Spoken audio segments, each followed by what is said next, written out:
Any area in manufacturing where a manual process is used is an opportunity for the introduction of automation. The manual setup of a part on a CNC machine tool is one such example. In this time-lapse video, we have a machine operator performing two setup sequences on a generatively designed automotive upright component. The top video shows the manual setup process. The bottom video shows the automated setup process. In both cases, the timecode at the bottom right of each video indicates the time taken, but note that the manual video is running significantly quicker than the automated setup video.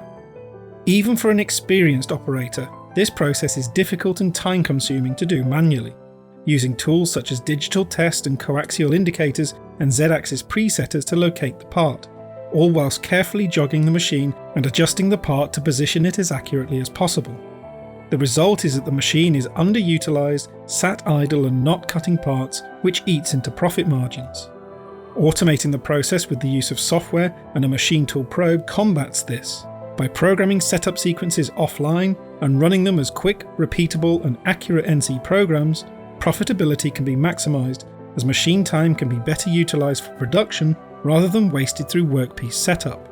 Even in this simple example, the manual setup time takes 15 minutes 10 seconds, whereas the automated setup takes just 2 minutes and 40 seconds, representing an 82% saving of time on the machine. So to maximize your machine utilization and increase part accuracy, using an automated setup becomes an obvious choice.